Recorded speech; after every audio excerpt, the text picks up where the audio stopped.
사도신경을 통하여 우리의 신앙을 고백합니다.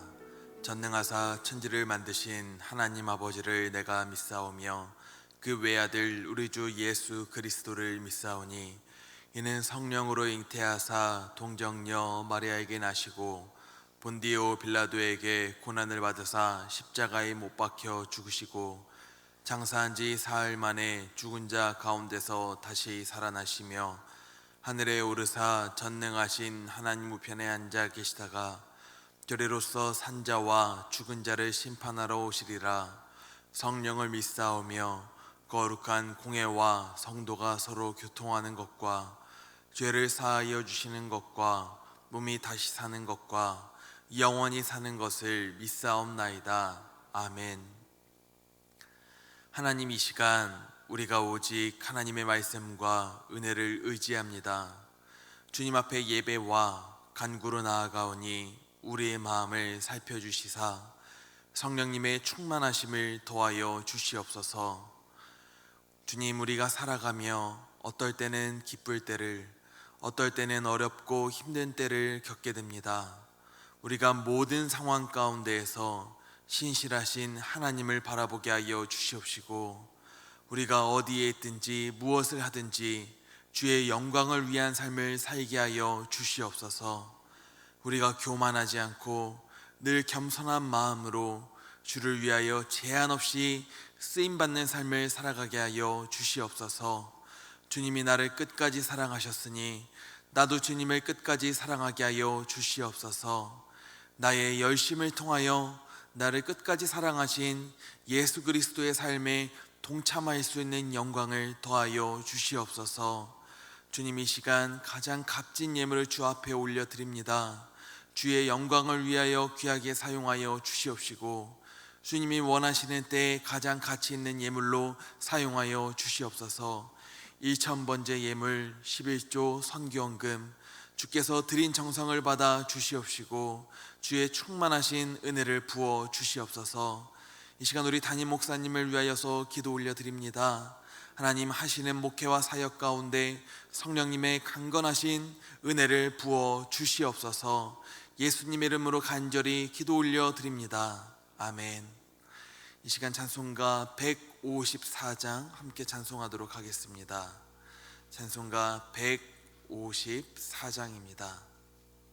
생명의 주여 면류관 받으시옵소서. 날 위해 쓰신 가시관 나 기억합니다.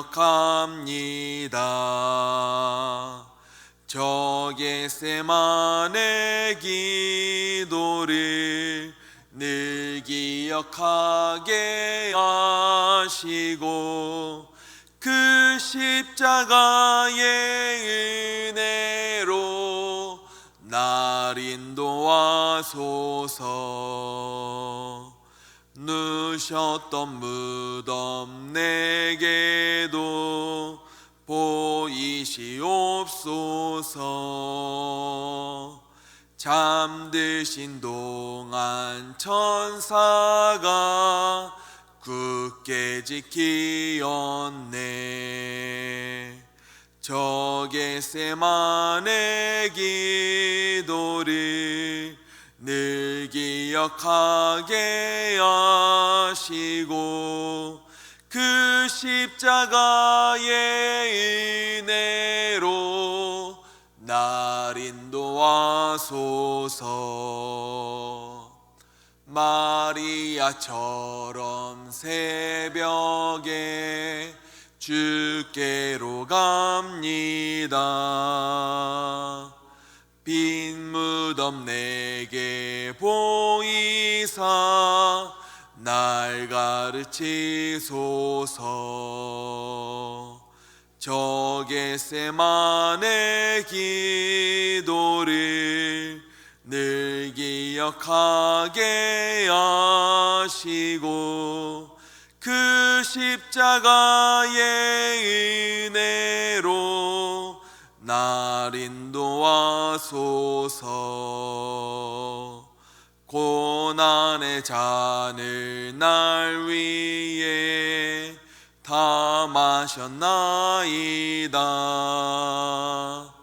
나 항상 나의 십자가 감당케 하소서.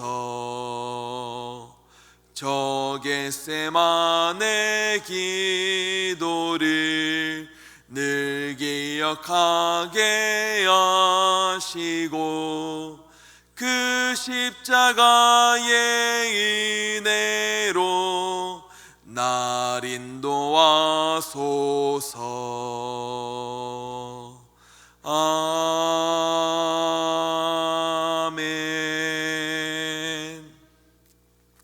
하나님의 말씀은 룻기 2장 8절에서 9절 말씀입니다. 룻기 2장 8절에서 9절 말씀, 구약성경 403면입니다. 룻기 2장 8절에서 9절 말씀을 함께 읽습니다. 보아스가 룻에게 이르되 내 딸아 들으라. 이삭을 주우러 다른 밭으로 가지 말며 여기서 떠나지 말고 나의 소녀들과 함께 있으라. 그들이 베는 밭을 보고 그들을 따르라. 내가 그 소년들에게 명령하여 너를 건드리지 말라 하였느니라.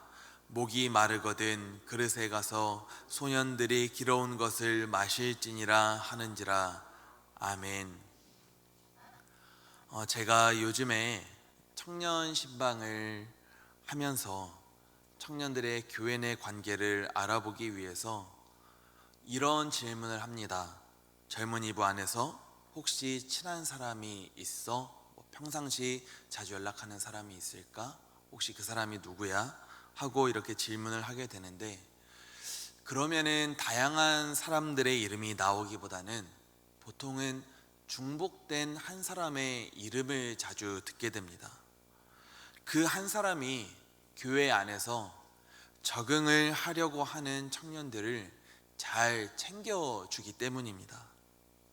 그래서 그 청년에게 너무 고마워서 찾아가 이 마음을 전했습니다. 혼자 앉아있는 청년들을 잘 챙겨줘서 너무 고마워. 애들이 다 너를 말하더라고. 모르는 곳에서 드러나지 않아도 이렇게 애들한테 잘 연락해줘서 너무너무 고맙다. 이렇게 마음을 전하는데 그 청년이 저에게 이렇게 이야기를 해줍니다. 아니에요 목사님, 저는 그냥 생각이 나고 신경이 쓰여서 연락을 한 것뿐인걸요. 이렇게 말을 해줍니다. 그 청년이 저에게 당연한 일을 한 것처럼 아무렇지 않게 이야기를 했지만, 다른 사람이 신경이 쓰이고 생각이 난다는 것은 그 사람을 사랑하지 않고는, 그 마음을 헤아려 주지 않고는 불가능한 일입니다. 더군다나 큰 일을 한 것처럼 이야기하지 않고 당연한 일을 했다는 듯이 이렇게 말을 해줬다라고 하는 것은 그 배려가 그 사람의 삶에 배어 있다는 뜻 아니겠습니까?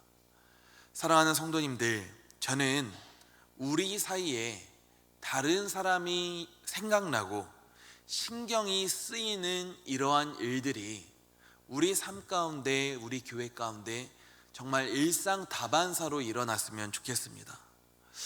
이번 주일에 안 보이던데 무슨 일 있나? 표정이 좀 안 좋아 보이던데 괜찮으려나?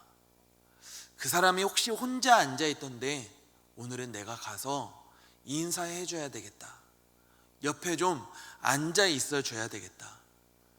이렇게 다른 사람을 당연하게 헤아리고 당연하게 생각해 주기 시작하는 것으로부터 우리의 사랑이 시작되는 줄 믿습니다. 배려가 시작되는 줄 믿습니다. 오늘은 저와 우리 성도님께서 생각나고 자꾸 신경 쓰이는 한 사람을 위하여서 내가 할 수 있는 작은 일들을 꼭 실천할 수 있는 하루가 되기를 간절히 소망합니다. 오늘 본문을 보니까 보아스라고 하는 사람이 나옵니다.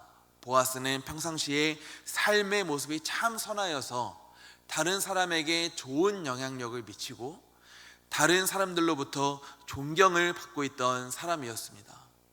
하루는 룻이 이삭을 줍기 위하여서 밭에 나왔는데 그렇게 우연히 보아스의 밭에 이르게 되었습니다. 그런데 마침 그때 보아스가 밭에 와서 룻을 직접 보게 되었습니다.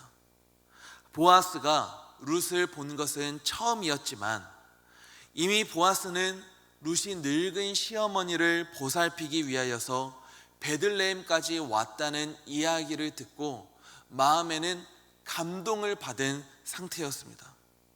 그래서 자꾸만 그녀가 생각이 나고 신경이 쓰이고 정말 만나게 되면은 격려하고 축복해 주고 싶었는데 룻이 본인의 앞에, 그것도 자기의 밭에 나타나게 된 것입니다. 룻이 마침 자기 밭에 와서 이삭을 줍게 되니 보아스는 계속해서 룻이 신경이 쓰이고 더 생각이 나게 됩니다. 더군다나 룻은 이방인이었고 여인이었고 홀로 된 사람이었습니다. 더 신경이 쓰일 수밖에 없었습니다. 오늘 말씀을 보면은 보아스가 룻의 입장에서 해줄 수 있는 것들을 얼마나 많이 생각해주고 배려해줬는지를 우리가 보게 됩니다. 첫 번째로 보아스는 룻에게 이삭을 주우러 다른 밭에 가지 말라고 합니다. 이 말이 무슨 의미일까요? 아마도 성도님들 댁에 갑자기 가난한 사람이 밥을 얻어먹으러 왔다라고 가정을 해볼까요?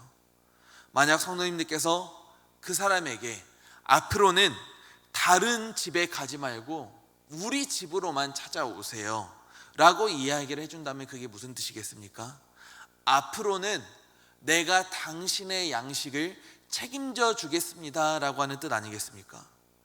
이는 보아스가 다른 밭에서 그 밭 주인과 일꾼들의 눈치를 보면서 이삭을 줍는 것이 쉽지 않은 일임을 잘 알고 있기 때문에 보아스는 룻이 자신의 밭에서만 이삭을 주울 수 있도록 배려를 해주고 있는 것입니다. 내 밭에서만 주어도 충분한 양식을 얻도록 해줄 테니 자신의 밭에서 떠나지 말 것을 룻에게 말해주고 있습니다. 그렇게 보아스는 자신의 능력 안에서 룻을 배려해주고 있습니다. 둘째로 보아스는 자신에게 룻에게 나의 소녀들과 함께 있으라고 말을 해줍니다. 여기서 보아스가 함께 있으라고 말한 이 말은 룻이 시어머니에게 절대로 헤어지지 않고 내가 당신과 함께 할 것입니다 라고 말할 때 사용했던 단어입니다.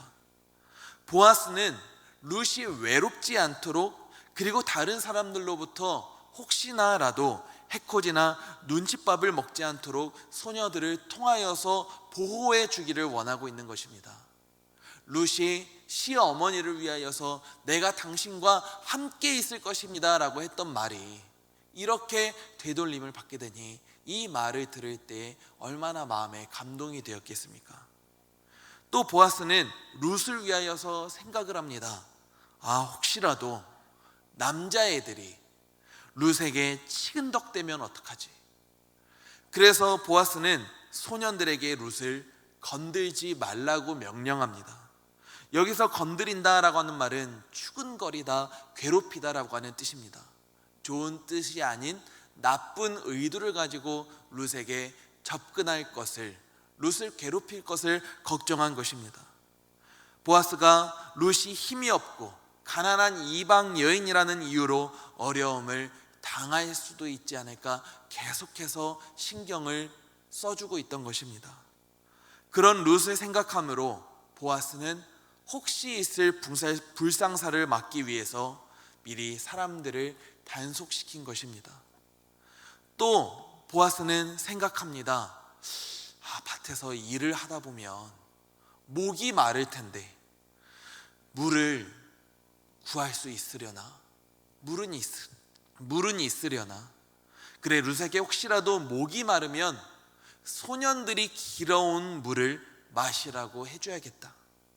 룻은 보아스의 은혜로 이 밭 저 밭을 떠돌아다니지 않아도 되는 그런 안정된 일터를 얻게 되었습니다.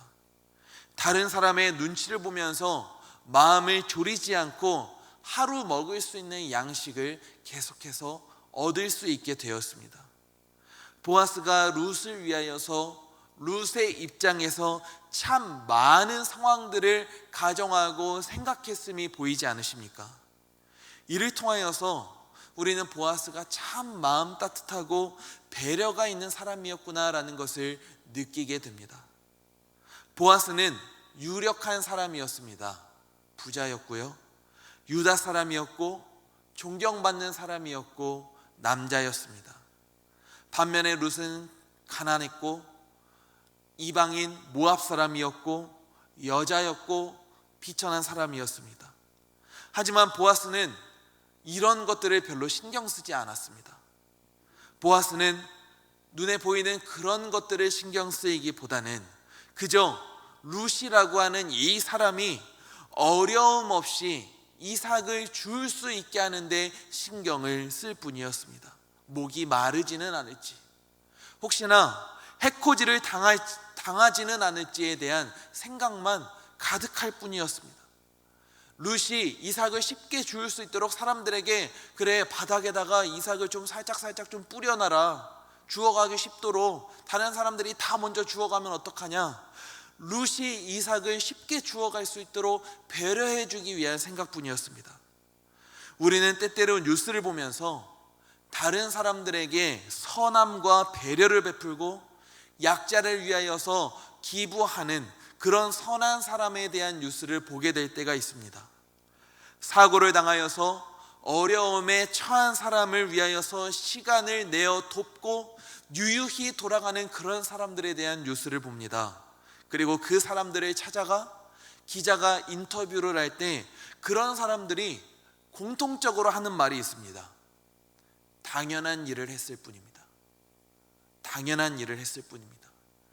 도움이 필요하면 당연히 도와야지요. 얼마나 힘들었겠습니까? 얼마나 당황했겠습니까? 당연히 도와야죠. 보아스도 마찬가지입니다. 룻을 위한 본인의 배려는 당연한 것이었습니다. 보아스가 룻을 볼 때 생각했을 것은 자신의 유력함과 선함을 베품으로 돌아오게 될 상급이 아닌 룻의 선함, 낯선 곳에서 살아가야 할 것에 대한 안쓰러움 뿐이었습니다. 그리고 보아스의 이러한 사랑의 실천은 참 낯선 곳에 와서 다른 사람의 눈치를 보며 걱정하며 살아가야 할 가련한 여인에게 있어서 그래도 참 이 땅이 따뜻한 곳이구나, 다시 살아갈 삶의 소망을 불러일으켜줬을 것입니다. 그러면은 이제 우리가 우리 자신을 잠시 돌아보셨으면 좋겠습니다. 나는 어떤 사람입니까? 다른 사람을 위하여 배려해주고 그 아픔에 공감해주고 선행을 베풀어주는 것을 당연하게 생각하는 사람이십니까? 도움이 필요한 이가 자꾸 생각나고 자꾸 신경 쓰이는 사람이십니까? 이 세상은요, 다른 사람을 위하여서 선을 베풀고 너도 그럼 나를 위하여서 뭘 좀 해줘야지 라고 생각하는 것을 당연하게 생각하는 세상입니다. 내가 너를 위해서 이렇게까지 했는데 네가 감히 나한테 이렇게 돼? 라고 생각하는 것을 당연하게 생각하는 곳입니다. 여러분들, 저 이런 사람입니다. 저 이렇게 선을 베풀며 살아가는 사람입니다. 저 기부 많이 했습니다. 드러내고 인정받기를 원하는 세상입니다. 다른 사람을 위하여서 희생하는 것을 거절하고 불편해하고 외면하는 곳입니다. 하나님께서는 우리가 이러한 세상 가운데서, 이러한 삶의 현장에서 보아스와 같이 참 마음 따뜻한 사람으로 살기를 바라고 계십니다. 나를 위하여서 선을 베푸는 것이 아니라 정말 그 사람을 위하여서, 그 사람의 입장에서, 그 사람의 마음을 배려해서 선을 행하기를 하나님께서는 우리에게 명령하시고 계십니다. 사랑하는 성도님들, 혹시 지금 자꾸 신경이 쓰이는 사람이 있으십니까? 자꾸 생각나는 사람이 있으십니까? 얼마나 힘들까? 얼마나 어려울까? 얼마나 고될까? 얼마나 외로울까? 자꾸 마음이 가는 사람이 있으십니까? 그러면 오늘 보아스처럼 그 사람을 위하여서 내가 할 수 있는 일들을 꼭 한번 해보셨으면 좋겠습니다. 저는 그 마음을 우리 하나님께서 주신 것이라고 믿습니다. 그렇게 마음속에 주님의 감동과 음성에 순종함으로 당연히 선을 행하고 당연히 배려를 할 수 있는 우리 성도님들을 통하여서 우리 교회가, 이 땅이, 우리 가정이 좀 더 따뜻한 곳이, 사람이 사람답게 살맛 나는 세상이 될 수 있기를 예수님의 이름으로 간절히 기도하며 축복합니다. 기도하도록 하겠습니다. 하나님, 보아스는 참 존경받고 그리고 사람들에게 인정을 받는 유력한 사람이었으나 보아스는 그런 것들을 생각하지 않았습니다. 혹시나 그 사람이 어려움을 겪고 있지는 않을지, 이삭을 잘 주워갈 수 있을지, 그 사람의 입장에서 그 사람을 위하여서 그 사람을 위한 일을 하기를 원하는 사람이었습니다. 하나님, 우리에게도 자꾸 생각나고 신경이 쓰이는 사람이 있습니다. 오늘 하루 그 사람을 위하여서 그 사람의 입장에서 내가 할 수 있는 일들을 할 수 있도록 주께서 함께하여 주시옵소서. 하나님, 그렇게 당연하게 배려를 하고 당연하게 선을 행하며 살아가는, 그렇게 하나님의 따뜻함이 우리의 삶인 우리 사랑하는 성도님들을 통하여서 우리 교회가 따뜻한 교회, 우리 가정이 조금 더 따뜻한 가정 이룰 수 있도록 주께서 인도하여 주시옵소서. 예수님의 이름으로 간절히 기도 올려 드립니다. 아멘. 이 시간 우리 함께 기도하실 때 하나님, 우리가 당연히 배려를 하고 당연히 선을 행하는 성도 되게 하여 주시옵소서. 하나님, 우리 교회가 연약한 일을 외면하지 않을 수 있는 그런 교회 되게 하여 주시옵소서. 하나님, 이 땅이 조금 더 사람이 살맛 나는 따뜻한 세상 되게 하여 주시옵소서. 이 시간 예수님의 이름을 한번 부르짖고 우리 함께 통성으로 기도하며 나아가도록 하겠습니다. 주여